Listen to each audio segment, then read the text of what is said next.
are making a lot of noise at AT&T Stadium. Anything that moves between these lines, got to get dealt with. They hand it to Pollard. He comes running out the right side. Deep to the post to Lamb. At the 5 to the goal line.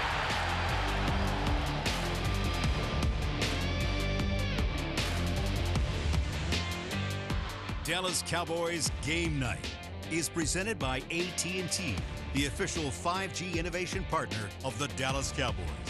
Miller Lite, the only beer of the Cowboys. It's Miller time. And by NFL Game Pass. You'll never miss a game again. Enjoy full and condensed game replays from Week 1 to the Super Bowl. What a Thanksgiving Day it was in Arlington at AT&T Stadium. A day full of family, food, football, and a Dallas Cowboys win 28-20, their first on the holiday since 2018 as they take down the New York Giants and move into sole possession of second place in the NFC East. Welcome in to Cowboys Game Night from the Star in Frisco in the Globe Life Studios alongside the 6-time Pro Bowler, 3-time Super Bowl champ Nate Newton. One of the favorites for John Madden during his time as a player for the Dallas Cowboys. Here for Cowboys Game Night, we're going to break down this Thanksgiving win for the Cowboys. They were down 13-7 at halftime, but adjustments and 21 unanswered for the Cowboys up until the final seconds in garbage time, enough to come out on top, and a huge win for the Cowboys in that divisional race. Yeah, you would have thought the Cowboys offense came out and they had their full meal before the game. They were sleepwalking, but the defense kept them in it. And once the defense got them rolling, they came out the second half. They made a few adjustments, and they started rolling. So great job for the team. But, 3 games in 12 days? Great job. Yeah, it's always a short turnaround for the Cowboys, and they were 0-2 on Thanksgiving underneath Mike McCarthy, but this was number 55 overall for the Cowboys hosting a Thanksgiving Day game, and they were playing the Giants, who have played on Thanksgiving against the Cowboys a couple times, but Dak Prescott ready to go. Dallas faced with an early 4th and 2. They got a chance to go for it, but instead of finding the first down, Ezekiel Elliott finds an old friend in Jalen Smith. He stopped short of the line to gain, and the turnover on downs leads to a Giants field goal. Final play of the first quarter, Dak Prescott out of the shotgun finds CeeDee Lamb for 25 yards. That gets it inside the 10-yard line. And then the first play of the second quarter, Ezekiel Elliott makes the cut inside. He's into the end zone for 6. Dallas takes a 7-3 lead after an 11-play drive. New York needed an answer because of that Dallas defense and what they were doing to Daniel Jones. Jones wanted the deep ball, and he gets it. Darius Slayton goes over the top of Anthony Brown all the way down to the 1-yard line. Oh, man, nice route. Got outside of him, got behind him. When you're leaving, got up over the top of him, high pointed it. Nice throw, nice catch. So that ended up in a field goal as well. So that that led to this touchdown for Saquon Barkley from 1 yard out to make it a 10-7 game. Giants on top. Dallas driving after the 2-minute warning, but not for long. Dak Prescott picked off by Julian Love, his second of the game. This one over the middle results in an opportunity for the Giants. They churn their way down the field as time expires. They get Graham Gano up on the board. His field goal makes it 13-7 in favor of New York at the halftime break. Opening drive of the third quarter, the ground game and some timely penalties setting up Dalton Schultz for the score. 14 plays, 75 yards, and Dallas would then get it back off of another turnover on down. This time, Dak wanted CeeDee Lamb again deep. This time, it was a one-handed grab on the sideline and a chance for the Cowboys to score again. This time, it was another one to Dalton Schultz, his second of the game, his third career multi-touchdown game, and it increases the lead to 21-8. After another defensive stop, Dallas back in the red zone. They give it to another tight end. This time it's Peyton Hendershot, and one of the best celebrations you'll ever see as all the tight ends pile in and play a little bit of whack-a-mole. Oh, yeah, that was a nice little reverse there. That's got to be the number one of all the holiday celebrations right there. Tight ends came up with something there. That put the Cowboys up 28-13. Last couple chances for the Giants, not for long either. Micah Parsons, again, his second sack of the game. He's now had 9 multi-sack games as a Cowboy. Man, this young guy is nothing but a beast. Pure speed right there off the corner. Guy barely touched him. Yeah, and Daniel Jones is starting to find a little bit of a rhythm in seeing number 11 coming at him.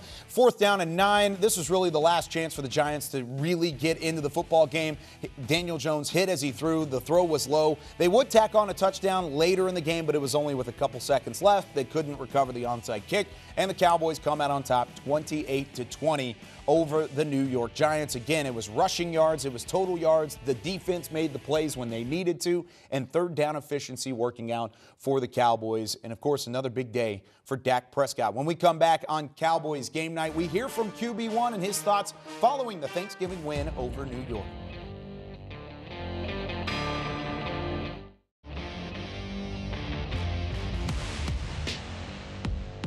This segment is brought to you by the Texas Lottery.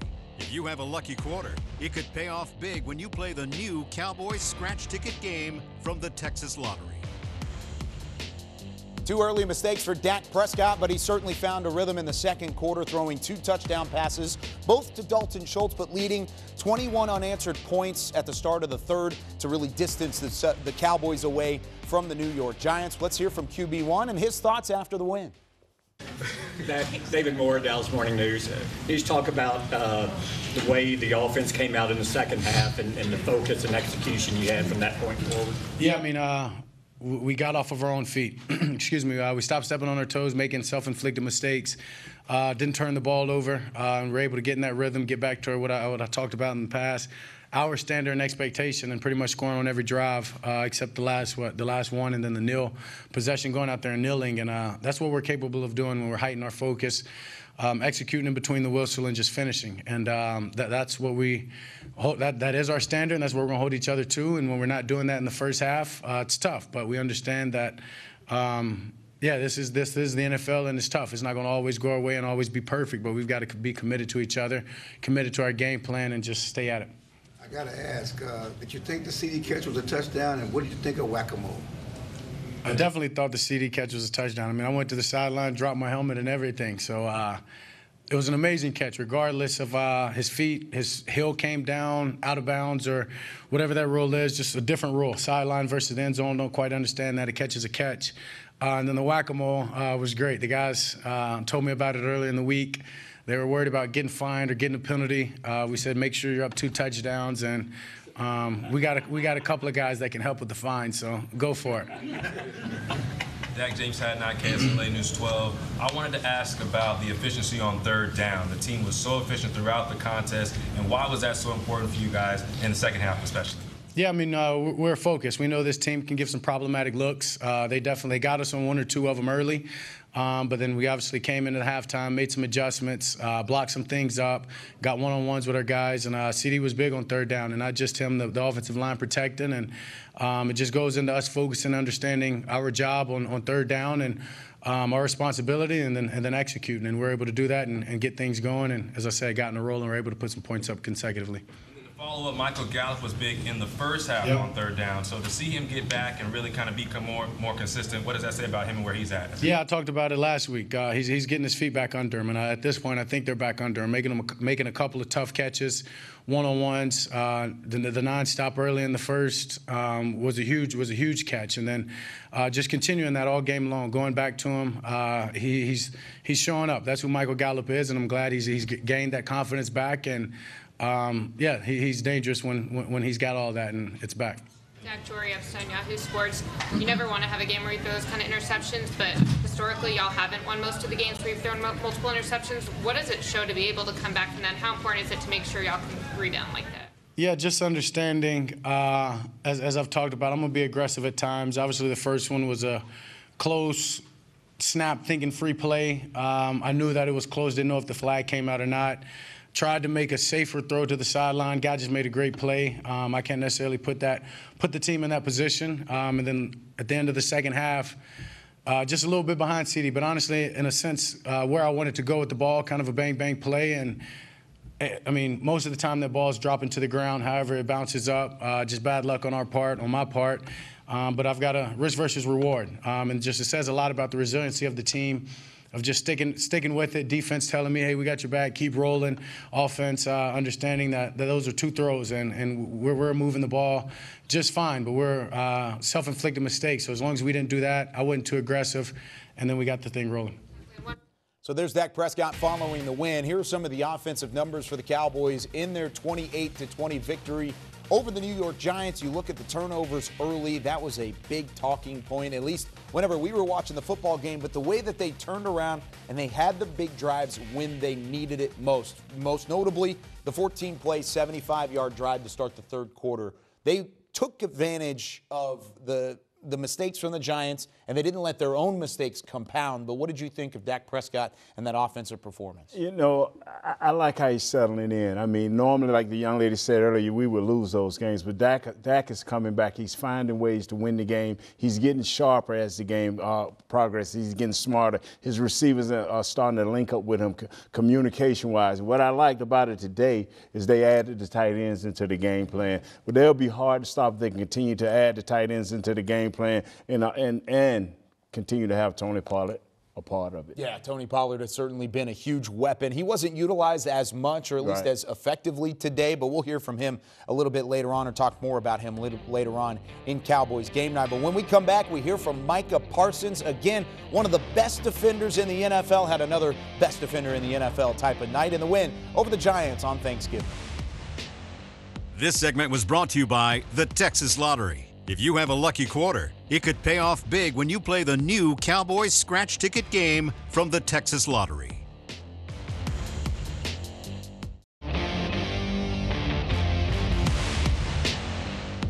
Those around the NFL have quickly learned that Micah Parsons is always hungry. The Lion is always hungry. He was a little extra hungry today on Thanksgiving. Here's what he had to say following the win.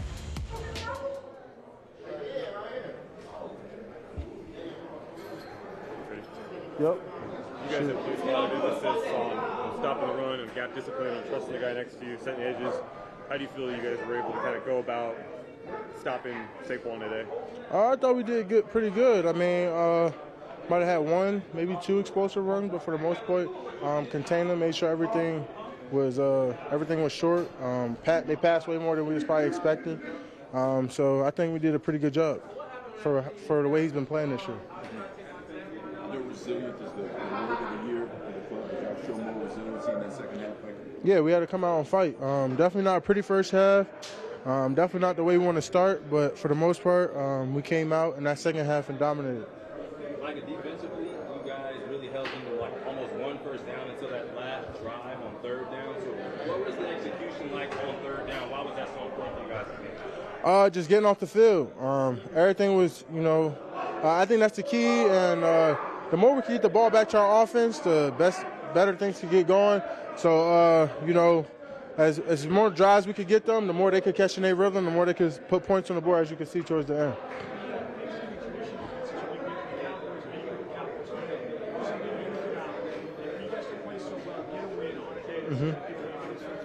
I mean, not just as the organization, but in general, we just got to count our blessings, just being thankful and having gratitude.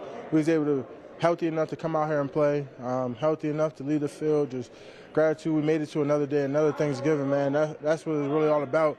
And I think it's so special here because I think everyone's here thankful to be here, thankful to represent the star, and just thankful overall.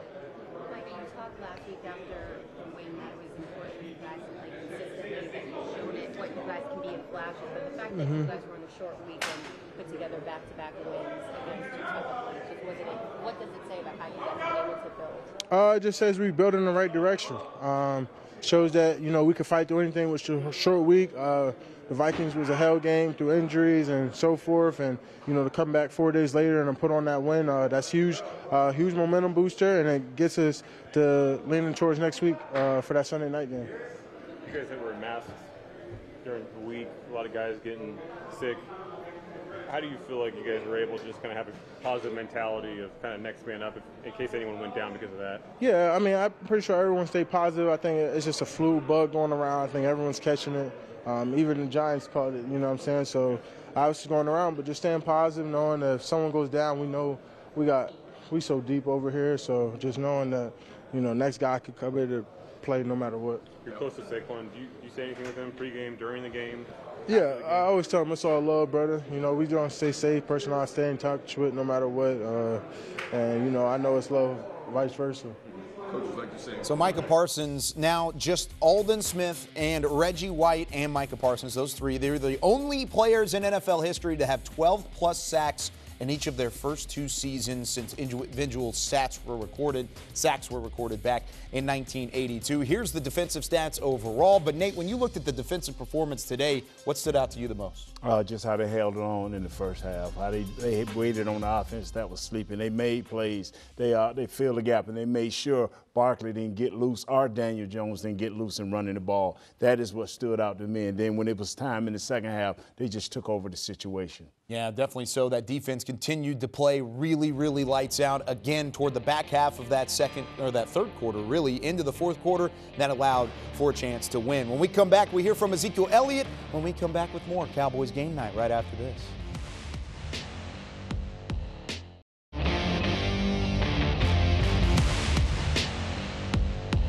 Ezekiel Elliott just 8 yards away from his first 100-yard rushing game since Week 5 of last season against the New York Giants. Here's what he had to say following the 28-20 win.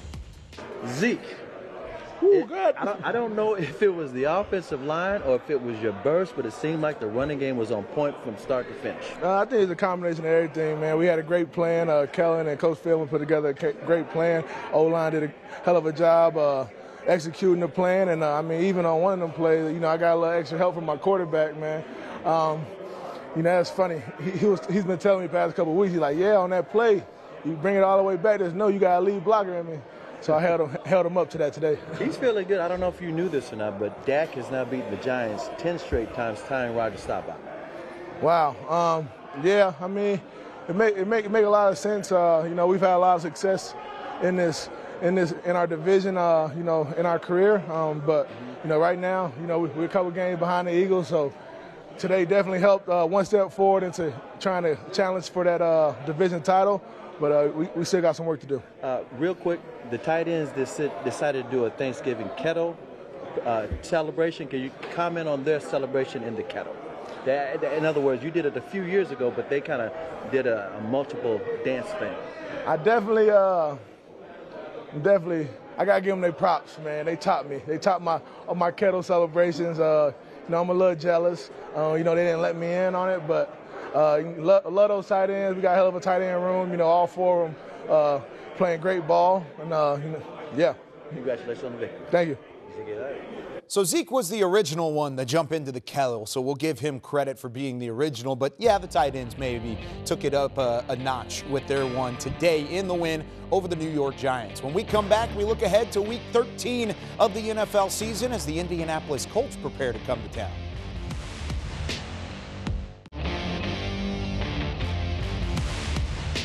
Dallas Cowboys Game Night was presented by AT&T, the official 5G innovation partner of the Dallas Cowboys. Reliant, an NRG company. And by NFL Game Pass. You'll never miss a game again. Enjoy full and condensed game replays from Week 1 to the Super Bowl. Everything at the dessert table going to taste a little bit sweeter after a 28-20 win for the Dallas Cowboys over the New York Giants. They are now solely into second place of the NFC East and, of course, have an 8-3 record. Back here with Nate Newton wrapping things up, and now you got a little extra time off. Is this the best time to have a long week heading into their matchup with the Indianapolis?